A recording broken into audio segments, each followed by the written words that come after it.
everyone, welcome back to the channel. Today we're back with another detailed video on how physics work in Blender. तो आज हम जो चीज़ discuss करेंगे वो है हमारे पास rigid body. What is rigid body? Rigid bodies basically blender में हमारे पास फिजिक्स सिमुलेशंस क्रिएट करने के लिए यूज होती हैं, जो जिसमें हम ऑब्जेक्ट्स को कंट्रोल करते हैं कि वो फॉल करें, स्लाइड करें या फिर कोलाइड करें. लेकिन इसमें सिर्फ एक चीज़ का डिफरेंस है, वो ये है कि अनलाइक सॉफ्ट बॉडीज या फिर cloth simulation, rigid bodies do not bend और डीफॉर्म. मतलब कि रिजिड बॉडीज अपनी जो भी फॉर्म है, जो शेप है, वो मेंटेन रखती हैं, वो बेंड नहीं होती, वो डीफॉर्म नहीं होती. तो जब भी हम किसी ऑब्जेक्ट को हम रिजिड बॉडीज असाइन करते हैं तो उसमें हमारे पास दो टाइप्स आ जाती हैं. अब दो टाइप्स में फर्स्ट है हमारे पास एक्टिव ऑब्जेक्ट्स और सेकंड है हमारे पास पैसिव ऑब्जेक्ट. एक्टिव ऑब्जेक्ट्स क्या होता है? एक्टिव ऑब्जेक्ट्स बेसिकली वो ऑब्जेक्ट्स होते हैं जिसपे हमारी फिजिक्स डायरेक्टली अफेक्ट कर रही होती है. मतलब कि जो हमारी फील्ड फोर्सेस हैं, यानी कि जो हमारे पास ग्रेविटी है या फिर एयर की जो भी फील्ड फोर्सेस हैं, वो हमारी डायरेक्टली अफेक्ट कर रही होती हैं हमारी एक्टिव ऑब्जेक्ट्स को. लेकिन जो सेकंड टाइप है हमारे पास यानी कि पैसिव ऑब्जेक्ट्स, उसमें हमारी फिजिक्स डायरेक्टली इम्पैक्ट नहीं करती उस ऑब्जेक्ट को, बल्कि वो ना फॉल करती है ना वो मूव करती है अनटिल एंड अनलेस आप उसको खुद से मैनुअली उसको एनिमेट ना कर दें. तो जो पैसिव ऑब्जेक्ट्स हैं हमारे पास, वो अपनी पोजीशन पे उसी तरह स्टैटिक रहते हैं, ना वो मूव करते हैं ना वो फॉल करते हैं अनटिल और अनलेस आप उसे खुद से मैनुअली की फ्रेमिंग के थ्रू या जैसे भी आप उसको एनिमेट कर दें. तो ये डिफरेंस था हमारा एक्टिव ऑब्जेक्ट्स में और पैसिव ऑब्जेक्ट्स में. नेक्स्ट हमारे पास आ जाती है रिजिड बॉडी कंस्ट्रेंट्स. अब रिजिड बॉडी कंस्ट्रेंट्स का मतलब क्या है? कोई भी सिमुलेशन क्रिएट करते हुए आप दो रिजिड बॉडीज को आप आपस में कनेक्ट कर देते हैं, तो उनकी आप मूवमेंट भी कंट्रोल कर सकते हैं कि how they move relative to each other. उस कनेक्शन को हम बेसिकली कंस्ट्रेंट कहते हैं, रिजिड बॉडी कंस्ट्रेंट. और जब हम दो रिजिड बॉडीज को कनेक्ट करते हैं तो उसके दरमियान एक एम्प्टी ऑब्जेक्ट क्रिएट हो जाता है. नेक्स्ट अगर हम बात करें कंस्ट्रेंट कंट्रोलर की. अब कंस्ट्रेंट कंट्रोलर क्या होता है कि आपको नाम से पता चल रहा होगा कि जो चीज़ कंस्ट्रेंट को कंट्रोल करे, मतलब उसकी मूवमेंट को, जो हमारे पास एक्टिव ऑब्जेक्ट है या पैसिव ऑब्जेक्ट है या दो रिजिड बॉडीज का जो भी आपस में जो मूवमेंट है या बिहेवियर है एक दूसरे के साथ कनेक्ट होने के बाद, उस चीज़ को कंट्रोल करता है कंस्ट्रेंट कंट्रोलर. तो ये चीज़ें हमारे पास रिजिड बॉडी की बेसिक्स में आ जाती हैं. नेक्स्ट जो आपने कुछ चीज़ें ध्यान में रखनी है इनमें काम करते हुए या कुछ भी करते हुए, वो ये है कि ये पहले भी काफ़ी दफ़ा मैं मेंशन कर चुकी हूँ. फर्स्ट पे तो आपने हमेशा ये करना है कि आप जब भी किसी ऑब्जेक्ट की स्केलिंग करें, मतलब आप किसी ऑब्जेक्ट का स्केल चेंज करें, स्केल अप करें, स्केल डाउन करें, तो मेक श्योर करना है कि आप उसको रीसेट स्केल कर दें. क्योंकि जब भी ब्लेंडर के पास आप उसकी जो स्केलिंग वैल्यू है वो 1 नहीं होगी, मतलब वो रीसेट नहीं हुई होगी, तो ब्लेंडर उस तरह से बिहेव नहीं करेगा, उस पर सिमुलेशंस जो हैं वो अच्छे से वर्क नहीं करेंगी. तो जब तक उसका स्केल रीसेट नहीं हो जाता, मतलब ब्लेंडर ये समझे कि उसकी वैल्यू, उसकी स्केल की वैल्यू अभी तक 1 है, तो वो बहुत अच्छे से सब कुछ सिमुलेशन, टेक्सचर्स, यूवी अनरैपिंग सब कुछ बहुत अच्छे से कर देगा. लेकिन जब हम स्केल रीसेट नहीं करेंगे तो चीज़ें उस तरह से वर्क नहीं करेंगी, काफ़ी ज़्यादा मसले आ सकते हैं. तो मेक श्योर करना है जब भी आप ऑब्जेक्ट्स की स्केलिंग करें तो उसको रीसेट कर दें. नेक्स्ट जो एक चीज़ आपने ध्यान में रखनी है वो ये है कि जब भी आप रिजिड बॉडीज़ के साथ वर्क कर रहे हो और वो अपने ओरिजिन से बिल्कुल कहीं हट के मूव कर रही हो या फिर रोटेट कर रही हो, तो आपने मेक श्योर करना है कि आप उस पर राइट क्लिक करके उसका जो ओरिजिन है वो सेट कर दें उसकी ज्योमेट्री के सेंटर में. तो बाज़ दफ़ा ऐसा होता है कि आपका ओरिजिन कहीं और होता है व्यू पोर्ट में और ऑब्जेक्ट आपका कहीं और होता है.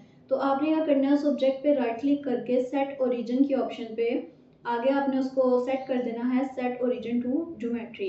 तो उससे क्या होगा कि आपका जो ओरिजिन पॉइंट है वो कहीं भी होगा, वो आपकी ज्योमेट्री के सेंटर में सेट हो जाएगा और उस सेंटर पॉइंट के अकॉर्डिंग आपका जो ऑब्जेक्ट है वो मूव करेगा, रोटेट करेगा या फिर जो भी आप एनिमेट उसे करते हैं वो करेगा. ये सारी चीज़ें हो गई हैं हमारे पास बेसिक्स. नेक्स्ट अगर देखें आपके पास, तो रिजिड बॉडीज जब आप असाइन कर देते हैं तो आपके पास एक सेटिंग्स का पैनल ओपन हो जाता है. तो अब हम वो बारी बारी उन सेटिंग्स को डिस्कस करते हैं. रिजिड बॉडी की सेटिंग्स अंडरस्टैंड करने के लिए आपके पास पहले 3 चीज़ें आ जाती हैं. इसमें सबसे पहले आपके पास आ जाता है मैस, फिर आपके पास होती है एक ऑप्शन डायनेमिक की और थर्ड पे आपके पास है एनिमेटेड.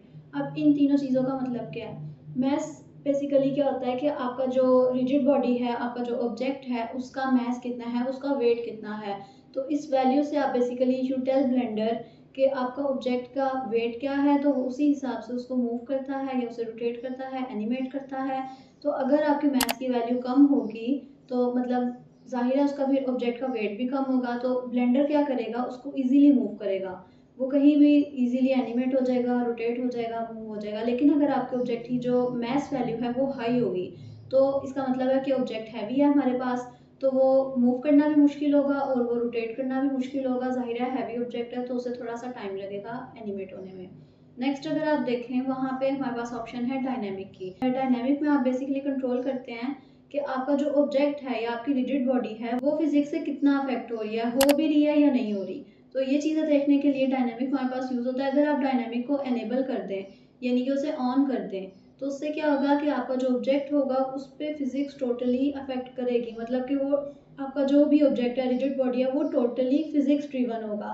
लेकिन अगर डायनेमिक को हम डिसेबल कर दें या ऑफ कर दें तो उससे क्या होगा कि आपका ऑब्जेक्ट स्टैटिक होगा, उस पर कोई भी फिजिक्स वर्क नहीं करेगी, कोई इफेक्ट नहीं होगा, वो अपनी जगह पे स्टैटिक रहेगा। नेक्स्ट है हमारे पास एनिमेटेड। अब एनिमेटेड क्या होता है कि आपका ऑब्जेक्ट तब तक मूव नहीं करेगा, उस पर कोई फिजिक्स वर्क नहीं करेगी, कोई फील्ड फोर्स वर्क नहीं करेगी जब तक आप उसे खुद मैनुअली यूजिंग की फ्रेम्स एनिमेट नहीं करते। आप इसमें एग्जांपल ले सकते हैं, जैसे हमारे पास मूविंग एलिवेटर्स होती हैं, जैसे हमारे पास फैंस रोटेट कर रहे होते हैं, या फिर हमारे पास जो ऑब्स्टिकल्स हैं वो एनिमेट हो रहे होते हैं। तो ये सब एग्जांपल्स एनिमेटेड की हैं। जैसे आप उन्हें की फ्रेम्स लगा के मैनुअली खुद से एनिमेट करते हैं, उस पर फिजिक्स वर्क नहीं कर रही होती।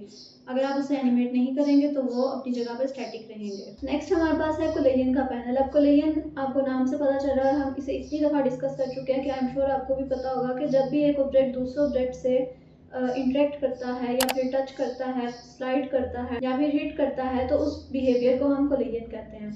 अब इसके लिए आपके पास फर्स्ट पे एक ऑप्शन नज़र आ रही होगी शेप। तो ब्लेंडर क्या करता है कि कभी भी आपका जो ओरिजिनल मैश है उसको यूज़ नहीं करता सिमुलेशन कैलकुलेशन के लिए, वो बल्कि क्या करता है कि आपकी मैश के बाउंड्री पे एक शेप, इनविजिबल शेप ड्रॉ कर देता है। तो उससे क्या होता है कि आपकी जो सिमुलेशन है वो फास्ट हो जाती है और ज़्यादा स्टेबल हो जाती है। क्योंकि मोस्ट ऑफ द टाइम ऐसा होता है कि हमारी जो रिजिड बॉडी की मैश होती है बहुत ज़्यादा कॉम्प्लेक्स होती है।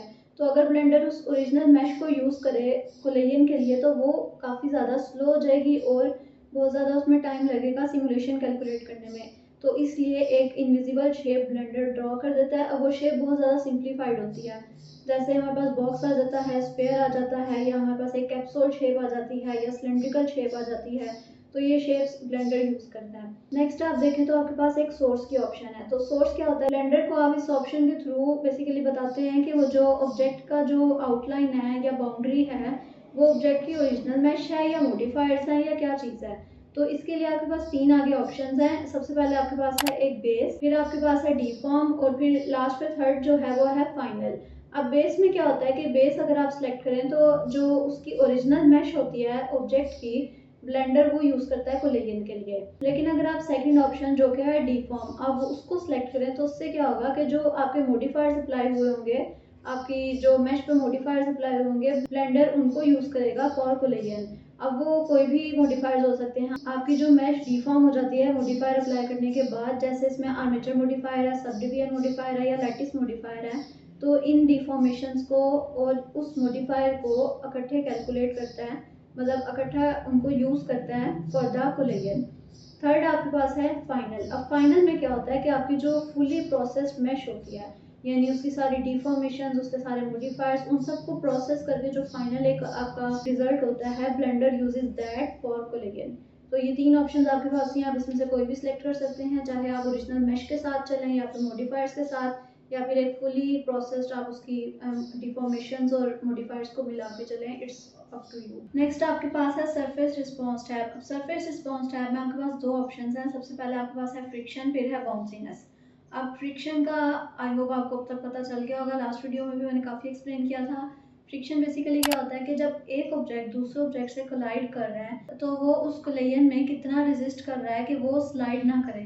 तो अगर तो आप फ्रिक्शन की वैल्यू सपोज आप लो रख देते हैं तो जो ऑब्जेक्ट है वो आसानी से स्लाइड कर जाएगा। बिल्कुल जैसा आइस की एग्जांपल ले लें आप, आइस पे आपको पता है कि ग्रिप इतनी नहीं होती, वो आसानी से स्लाइड कर जाते हैं। अगर इसकी वैल्यू हाई होगी तो वो इतनी आसानी से स्लाइड नहीं करेगा, बल्कि एक रेजिस्टेंस क्रिएट हो जाएगी। तो इसी तरह नेक्स्ट अगर देखें बाउंसीनेस। बाउंसीनेस बेसिकली क्या होता है कि जब आपकी एक रिजिड बॉडी दूसरी रिजिड बॉडी से कोलाइड कर रही है, उससे इंटरेक्ट कर रही है, तो वो हिट करने के बाद कितना बाउंस बैक कर रही है। तो बाउंसीनेस से बेसिकली आप रिजिड बॉडी का बाउंस कंट्रोल कर सकते हैं। नेक्स्ट आपके पास आ जाती है सेंसिटिविटी टैब। सेंसिटिविटी टैब में आपके पास जो फर्स्ट ऑप्शन है वो है कोलेजन मार्जिन। अब अगर आप इसके नाम पे गौर करें, अच्छा काफ़ी सेटिंग्स इसमें ऐसी हैं कि आप अगर नाम गौर से पढ़ें अंडरस्टैंडिंग बेहतर हो जाती है। अब कोलिजन मार्जिन, तो नाम से आप देखें कि जब भी दो ऑब्जेक्ट्स कोलाइड कर रहे हैं यानी कि दो रिजिड बॉडीज कोलाइड कर रही हैं, तो उसके दरमियान ब्लेंडर एक मार्जिन, एक बहुत माइनर सा मार्जिन क्रिएट कर देता है। तो वो जब मार्जिन क्रिएट होता है तो उससे क्या होता है कि जो ऑब्जेक्ट्स हैं वो ना तो एक दूसरे से पास करते हैं और वो इतना ज़्यादा एक दूसरे को टच भी नहीं करते, तो वो देखने में नहीं लग रहा होता, लेकिन ब्लेंडर एक इतना टाइनी सा एक मार्जिन क्रिएट कर देता है कि वो ऑब्जेक्ट आपस में टच भी नहीं करते जब वो कोलाइड करते हैं। तो इस चीज़ से आप ये चीज़ कंट्रोल कर सकते हैं। नेक्स्ट आप देखें तो आपके पास कलेक्शन की एक ऑप्शन है। अब कलेक्शन भी एक बहुत सिंपल सी चीज़ है। इससे क्या होता है कि अगर तो आपकी व्यू पोर्ट में या आपके जो जो भी आउटलाइनर है उसमें काफ़ी ढेर सारे ऑब्जेक्ट्स हैं, लेकिन आप उन सब ऑब्जेक्ट्स को नहीं चाहते कि वो आपस में कोलाइड करें, तो आप क्या करेंगे, जो भी आपके डिजायर्ड ऑब्जेक्ट्स हैं जो जिसमें आप कोलिजन चाह रहे हैं, तो आप उन ऑब्जेक्ट्स को कलेक्शन में ऐड कर देंगे। अब इसमें दो बातें हैं। पहली बात यह है कि आप जब एक ऑब्जेक्ट को मतलब एक रिजिड बॉडी को एक कलेक्शन में ऐड करें और किसी दूसरे रिजिड बॉडी को, दूसरे ऑब्जेक्ट को आप दूसरी कलेक्शन में करें, तो अगर उनकी कलेक्शंस अलग होंगी, सेम नहीं होंगी, तो भी वो इंटरेक्ट नहीं करेंगे। इंटरेक्शन के लिए ज़रूरी है कि आपके जितने भी ऑब्जेक्ट्स हैं वो एक ही कलेक्शन में हो। और दूसरी बात ये कि अगर आप एक ऑब्जेक्ट सेलेक्ट करें और एक बॉक्स को सिलेक्ट कर लें, मतलब एक कलेक्शन को, तो आप उसे मल्टीपल कलेक्शंस में भी कर सकते हैं। और वो कैसे होता है, आप कीबोर्ड से शिफ्ट प्रेस करेंगे, आपने ऑब्जेक्ट तो पहले ही सिलेक्ट किया हुआ है, उसमें जो कलेक्शन पे आप बॉक्स को सिलेक्ट कर रहे हैं, तो आप शिफ्ट प्रेस करके मल्टीपल बॉक्सेस यानी कि मल्टीपल कलेक्शंस भी कर सकते हैं।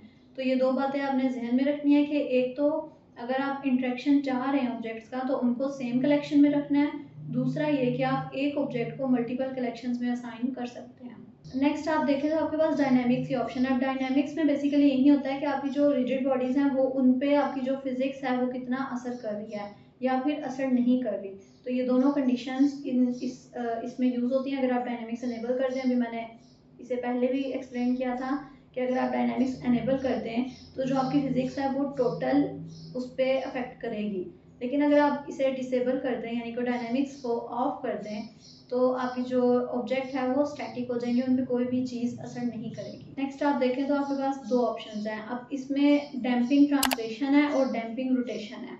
तो डैम्पिंग तो आई होप आपको अभी याद हो गया होगा ज़ुबानी, जितना मैं इसे एक्सप्लेन कर चुकी हूँ। अगर आपने लास्ट सॉफ्ट बॉडीज़ वाली वीडियो देखी हो तो उसमें डैम्पिंग का काफ़ी ज़्यादा जिक्र हुआ था, तो अगर यहाँ पे मैं लिंक अटैच कर दूँगी, आप वो देख सकते हैं। तो डैम्पिंग बेसिकली क्या होता है कि जब भी आपकी एक ऑब्जेक्ट यानी कि एक रिजिड बॉडी दूसरे से कोलाइड करे, तो वो उसकी जो मूवमेंट है कितने टाइम तक रहेगी, मतलब वो अपनी मूवमेंट को कब तक मेंटेन रखता है, वो जल्दी ही स्टॉप कर जाता है या वो काफ़ी टाइम तक मूव करता रहता है और वो काफ़ी टाइम बाद स्टॉप होता है। तो ये चीज़ डैम्पिंग होती है। अब डैम्पिंग ट्रांसलेशन और डैम्पिंग रोटेशन का डिफरेंस क्या होता है, तो जो डैम्पिंग ट्रांसलेशन होती है वो बेसिकली आपकी ऑब्जेक्ट की लीनियर मूवमेंट को यानी कि एक स्ट्रेट लाइन में जो मूवमेंट होती है उसको कंट्रोल करती है, लेकिन जो डैम्पिंग रोटेशन है वो आपकी जो ऑब्जेक्ट की स्पिनिंग मूवमेंट है या फिर उसकी रोटेशन है उस चीज़ को कंट्रोल करती है। तो अगर तो आपकी डैम्पिंग की वैल्यू लो होगी तो वो काफ़ी टाइम तक ऑब्जेक्ट आपका स्पिन करता रहेगा, लेकिन अगर आप उसकी वैल्यू हाई कर दें तो वो इतना ज़्यादा टाइम तक स्पिन नहीं करेगा, वो क्विकली स्टॉप हो जाएगा। तो ये डैम्पिंग ट्रांसलेशन और डैम्पिंग रोटेशन का डिफरेंस बस एक यही है कि एक स्ट्रेट लाइन मूवमेंट को कंट्रोल करेगा यानी कि लीनियर मूवमेंट को कंट्रोल करेगा, और जो दूसरा है वो स्पिनिंग मूवमेंट को कंट्रोल करेगा यानी कि रोटेशन को। नेक्स्ट आपके पास ऑप्शन है डीएक्टिवेशन। अब डीएक्टिवेशन की जो ऑप्शन है वो बेसिकली कंट्रोल करती है कि जो आपका ऑब्जेक्ट है जब उसकी मूवमेंट स्टॉप हो जाती है तो whether it is allowed to go inactive. अगर आप डीएक्टिवेशन एनेबल कर दें तो उसकी जो परफॉर्मेंस है काफ़ी इंप्रूव हो जाएगी, लेकिन अगर डीएक्टिवेशन को आप डिसेबल कर दें या ऑफ कर दें उससे क्या होगा कि आपके रिजल्ट्स तो एक्यूरेट होंगे लेकिन उसकी साथ साथ स्पीड भी स्लो होती जाएगी। नेक्स्ट आपके पास ऑप्शन है स्टार्ट डीएक्टिवेटेड। अब स्टार्ट डीएक्टिवेटेड में क्या होता है कि जो भी आपका ऑब्जेक्ट है उसकी जब मूवमेंट स्टॉप हो जाए तो वो उस स्टैटिक पोजीशन में कब तक रहेगा जब तक उसे कोई एक्सटर्नल फैक्टर या कोई आउटसाइड फोर्स पे एक्ट ना करे, मतलब कोई और ऑब्जेक्ट या कोई और रिजिड बॉडी उस पर टच ना करे या फिर उसकी जो स्टैटिक मूवमेंट है उसको ख़त्म ना करे, उसको हिट करके या कोलाइड करके। तो इस चीज़ को कंट्रोल करने के लिए ये होगा। तो ये आपने फिजिक्स में भी पढ़ा होगा, आई थिंक न्यूटन्स का लॉ था। तो वैसे तो I used to hate physics, मुझे कभी भी फिजिक्स इतनी पसंद नहीं थी, but now look at me. Next अगर आप सीन प्रॉपर्टीज पैनल में चले जाएं वहाँ पे आपको एक रिजिड बॉडी वर्ड की ऑप्शन मिलेगी। अब रिजिड बॉडी वर्ल्ड बेसिकली होता क्या है, तो आपके सीन में जितनी भी रिजिड बॉडीज़ हैं उनकी सिमुलेशन के बिहेवियर को कंट्रोल करने के लिए एक सिस्टम होता है, मतलब कि एक आप कह लें कि ग्लोबल सिस्टम होता है रिजिड बॉडी वर्ल्ड, उसको हम कहते हैं। और रिजिड बॉडी वर्ल्ड बेसिकली आपकी सारी रिजिड बॉडीज़ की सिमुलेशन को कंट्रोल करता है। अगर रिजिड बॉडी वर्ल्ड एग्जिस्ट नहीं करेगा तो जो आपकी सिमुलेशंस हैं वो इतनी ज़्यादा एक्यूरेट नहीं होंगी, बल्कि वो होंगी सिमुलेट ही नहीं होंगी। तो रिजिड बॉडी वर्ल्ड बेसिकली इसका पर्पस मेन आपकी रिजिड बॉडीज़ की सिमुलेशन को कंट्रोल करने का ही है। नेक्स्ट आप देखें तो आपके पास कलेक्शन की ऑप्शन है। अब कलेक्शन भी वही चीज़ है कि which group of objects you want to simulate या फिर इंटरेक्ट या फिर कोलाइड। तो नेक्स्ट आप देखें तो आपके पास एक कंस्ट्रेंट की ऑप्शन है। अब कंस्ट्रेंट क्या होता है कि जो भी आप रिजिड बॉडीज आपस में कनेक्ट कर रहे हैं, हाउ दे बिहेव, मतलब वो आपस में कनेक्ट होने के बाद जो रिजिड बॉडीज़ हैं वो कैसे बिहेव कर रही हैं। अब इसके लिए मैं आपको एक सिंपल सी एग्जांपल देती हूँ। आप किसी मशीन की एग्जांपल ले लें। अब उस मशीन में अगर आप उस मशीन के पार्ट्स को एज अ रिजिड बॉडी यानी कि एज अ ऑब्जेक्ट समझ लें, और जो उसमें स्क्रूज होते हैं, हिंजेस होते हैं, उसको आप समझ लें कंस्ट्रेंट्स, मतलब कि वो उनको जोड़ने के काम आते हैं। नेक्स्ट जो चीज़ है रिजिड बॉडी वर्ल्ड, उसको आप इस तरह से समझ लें कि उन मशीन के पार्ट्स को आपने स्क्रूज के ज़रिए असेंबल करके फिक्स करना है और मेक श्योर करना है कि दे वर्क प्रॉपर्ली। तो बेसिकली ये जो सारा काम है कि मशीन के पार्ट्स को स्क्रूज के ज़रिए असेंबल करके फिक्स करना और उनको मेक श्योर करना कि वो प्रॉपर्ली वर्क कर रही है, तो ये सारा कुछ आपका जो भी सेटअप है वो फॉल करता है रिजिड बॉडी वर्ल्ड की एग्जांपल में। नेक्स्ट हमारे पास ऑप्शन आ जाती है स्पीड की। तो स्पीड क्या होती है कि आपकी जो फिजिक्स सिमुलेशन की स्पीड है उस चीज़ को कंट्रोल करती है। अगर आपकी स्पीड ज़्यादा होगी तो जो आपकी परफॉर्मेंस है उस हिसाब से होगी, उसकी बहुत ज़्यादा एक्यूरेट रिजल्ट्स होंगे और टाइम भी उतना ही लगेगा। लेकिन अगर स्पीड कम होगी, सिमुलेशन की जो कैलकुलेशन है वो इसी हिसाब से होगी, टाइम भी इतना नहीं लगेगा, लेकिन उसकी फिर एक्यूरेसी भी इतनी ज़्यादा नहीं होगी, वो लेस एक्यूरेट होगी। नेक्स्ट आपके पास ऑप्शन है स्प्लिट इम्पल्स की। अब स्प्लिट इम्पल्स क्या होता है कि जब आपके ऑब्जेक्ट्स कोलाइड कर रहे हैं तो उसमें जितनी भी अनवांटेड बाउंसिंग है या जिटरिंग है उस चीज़ को कंट्रोल करता है स्प्लिट इम्पल्स। अगर आप इसे अनेबल करते हैं तो जो आपका ऑब्जेक्ट कोलाइजन के बाद बाउंस करते हैं वो इतना ज़्यादा टाइम के लिए नहीं होगा। लेकिन अगर आप इसे ऑफ कर दें, डिसेबल कर दें, तो उससे क्या होगा कि आपकी जो अनवांटेड सी एक जिटरिंग मोशन होती है या फिर उसकी जो बाउंस होता है ऑब्जेक्ट्स का वो ज़्यादा हो जाएगा। जो हमारे पास नेक्स्ट ऑप्शन है वो है सब स्टेप्स पर फ्रेम। अब सब स्टेप्स पर फ्रेम का मतलब क्या है कि जो ब्लेंडर है वो फिजिक्स है उसे कैलकुलेट करते हुए कितने स्टेप्स ले रहा है पर फ्रेम, मतलब हर एक सिंगल फ्रेम में कितने मिनी स्टेप्स ले रहा है ब्लेंडर कैलकुलेशन के लिए। तो इसकी एक ना बहुत अच्छी एक एग्जांपल है मेरे पास। हम जैसे वीडियो की बात करते हैं, अब वीडियो इट्सेल्फ कुछ भी नहीं है, वो बेसिकली पिक्चर से मिलके बनी है। जब मल्टीपल पिक्चर्स आपस में कंबाइन हो जाती हैं तो वो वीडियो बनाती हैं। इसी तरह आप एक सबस्टेप को एक फोटो समझ लें, मतलब एक पिक्चर समझ लें, एक फ्रेम में एक सिंगल पिक्चर। इसी तरह अगर आप 10 सबस्टेप्स को 10 पिक्चर समझ लें, मतलब एक सिंगल फ्रेम में 10 पिक्चर्स आ रही हैं, तो मुझे पता है कि एक वाली इतना अच्छा रिजल्ट नहीं देगी जितना 10 पिक्चर्स वाला देगी। अगर आपकी फास्ट सिमुलेशन है, फास्ट एनिमेशन है या फास्ट आप वीडियो है, तो आपने देखा होगा पर फ्रेम आप उसका जो फ्रेम रेट है वो ज़्यादा रखते हैं। तो इसी तरह 1 की बजाय जो 10 सबस्टेप्स यानी कि 10 पिक्चर्स वाली है वो आपको ज़्यादा एक्यूरेट रिजल्ट्स देगी, कि जो क्वालिटी है वो भी ज़्यादा अच्छी होगी। तो सबस्टेप्स पर फ्रेम का भी बिल्कुल सेम सीन है कि जितने ज़्यादा सबस्टेप्स होंगे उतनी ही ज़्यादा आपकी एक्यूरेट और उतनी ज़्यादा हाई क्वालिटी आपकी सिमुलेशन होगी। नेक्स्ट आप देखें तो आपके पास एक ऑप्शन है सॉल्वर इटरेशन की। अब सॉल्वर इटरेशन क्या होता है कि ब्लेंडर कितनी दफ़ा आपके जो कोलिजन और जो कंस्ट्रेंट्स हैं उनको रिफाइन करता है या उन्हें करेक्ट करता है।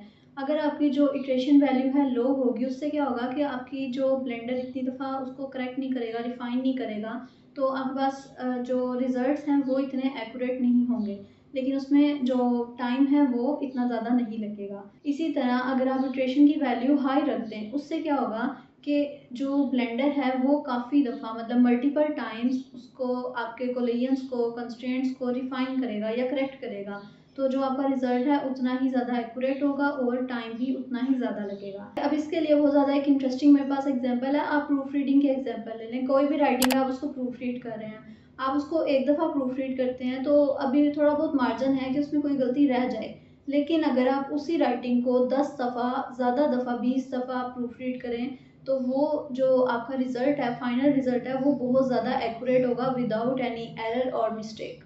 यही चीज़ इटरेशन में है कि अगर जितनी ज़्यादा इटरेशन होगी आपका रिज़ल्ट उतना एक्यूरेट होगा। आपकी जो कोलिजन्स में एरर्स होंगे या फिर कंस्ट्रेंट्स की जो भी एरर्स या मिस्टेक्स होंगी वो आपकी उतनी ज़्यादा करेक्शंस के साथ एक हाई क्वालिटी रिज़ल्ट आपको मिलेगा। तो जितनी ज़्यादा इटरेशंस यानी जितनी ज़्यादा प्रूफ रीडिंग, उतना ही बेहतर हाई क्वालिटी आपके पास रिजल्ट होगा, उतना ही फ्री ऑफ एरर आपके पास आउटपुट होगा। नेक्स्ट आपके पास एक कैशे की ऑप्शन है। अब कैशे क्या होता है कि आपकी जो रिजिड बॉडी की सिमुलेशंस हैं उसके रिजल्ट को कैलकुलेट करके सेव करती है कैशे, ताकि जब आप एनिमेशन को प्ले करें तो ब्लेंडर को बार बार उसे रिकैलकुलेट ना करना पड़े, बार बार उसे रिकैलकुलेट करके सेव ना करना पड़े। तो कैशे बेसिकली आपका जो रिजल्ट है उसको सेव कर देती है। यहाँ पे एक और चीज़ है कि आप अपना स्टार्ट वाला फ्रेम और एंड वाला फ्रेम भी यहाँ पे सेव कर सकते हैं। मतलब अगर आपके 200 फ्रेम्स हैं टोटल, तो स्टार्ट में आप 1 लिख देंगे, मतलब फर्स्ट फ्रेम लिख देंगे, और जो लास्ट फ्रेम आपका 200 है वो आप एंड वाले सेक्शन में वैल्यू पुट कर देंगे। आप देखें तो नेक्स्ट आपके पास है फील्ड वेट्स की ऑप्शन। अब फील्ड वेट्स क्या होती हैं कि आपकी जो रिजिड बॉडीज हैं उस पर फील्ड फोर्सेस कितना एक्ट कर रही हैं। अब इसमें आपके पास विंड आ जाती है, टर्बुलेंस आ जाती है, या फिर ग्रेविटी आ जाती है, या फिर आपके पास मैग्नेटिक फोर्सेज आ जाती हैं। तो ये सारी जो फील्ड फोर्सेज हैं वो आपकी रिजिड बॉडी पे कितना इम्पैक्ट करती हैं, कितना अफेक्ट करती हैं उनको, तो ये चीज़ें आप कंट्रोल कर सकते हैं फील्ड वेट्स के सेक्शन में। अब अगर आप वापस फिजिक्स पैनल में आ जाए तो वहाँ पे आपको एक ऑप्शन मिलेगी रिजिड बॉडी कंस्ट्रेंट्स की।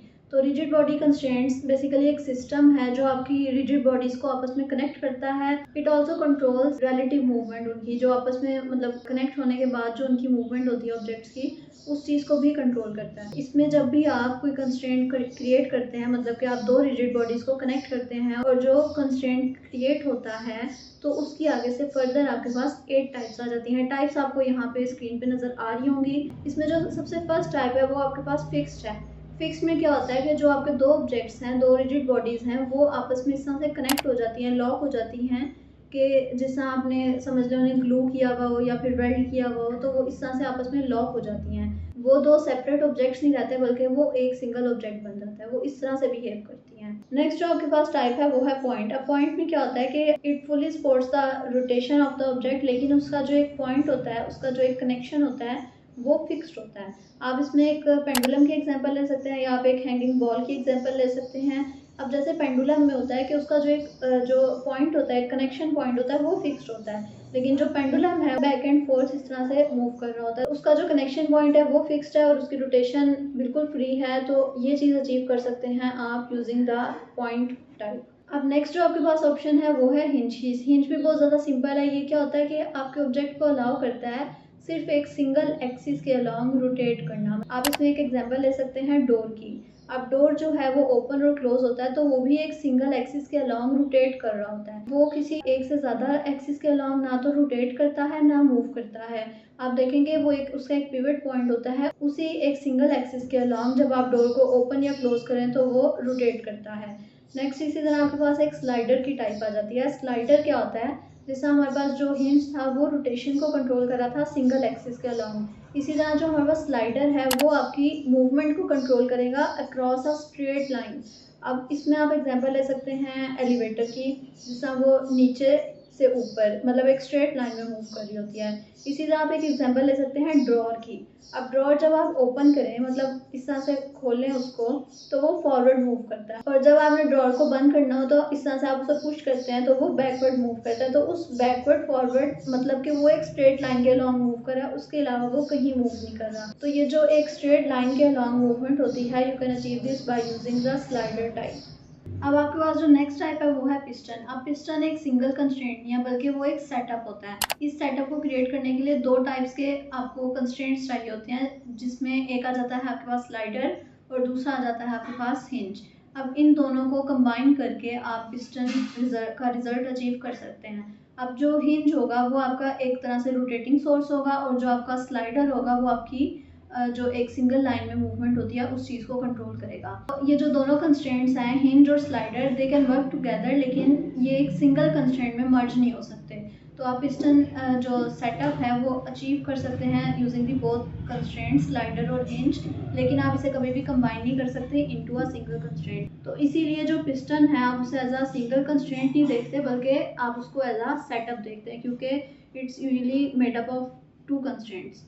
नेक्स्ट आप देखें तो आपके पास एक ऑप्शन है जेनेरिक के। अब जेनेरिक जो है उसमें आप बेसिकली कस्टमाइज कर सकते हैं रिजिड बॉडी की मूवमेंट और रोटेशन। आप अपनी मर्जी से सेट कर सकते हैं कि आपकी बॉडी किस तरह से मूव करेगी, किस तरह से रोटेट करेगी, it's all up to you. जो नेक्स्ट है वो आपके पास है जेनेरिक स्प्रिंग।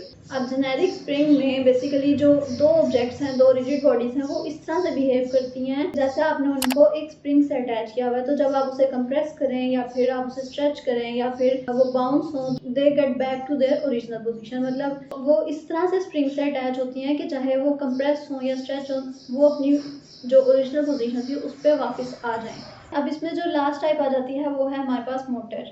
मोटर में क्या होता है बेसिकली कि जो आपका कंस्ट्रेंट होता है वो आपके ऑब्जेक्ट को, आपकी रिजिड बॉडी को इस तरह से कंट्रोल करता है कि वो कॉन्टीन्यूसली स्पिन करता रहता है। अब इसमें आप एग्जांपल ले सकते हैं एक व्हील सिस्टम की, जैसे वो स्पिन करता रहता है। अब इसमें अगर आप देखें तो आपके पास दो सेटिंग्स आ जाती हैं आगे। इसमें एक टारगेट वेलोसिटी है और एक मैक्स इंपल्स है। अब टारगेट वेलोसिटी में होता क्या है कि बेसिकली आप असाइन करते हैं रिजिड बॉडी को एक स्पीड, एक खास स्पीड, वो आप अपनी मर्जी से असाइन करते हैं कि वो किस स्पीड पे मूव करेगा या रोटेट करेगा या स्पिन करेगा। तो टारगेट वेलोसिटी से आप रिजिड बॉडी की स्पीड कंट्रोल कर सकते हैं, उसकी मूवमेंट की स्पीड या फिर उसकी स्पिनिंग की स्पीड आप कंट्रोल कर सकते हैं। अगर हाई वैल्यू होगी तो आपका जो ऑब्जेक्ट है वो फास्ट मूव करेगा।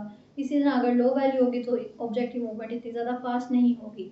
जो हमारे पास सेकंड ऑप्शन है वो है हमारे पास मैक्स इम्पल्स। अब मैक्स इम्पल्स में क्या होता है कि इट बेसिकली कंट्रोल्स आपकी जो मोटर की स्ट्रेंथ है।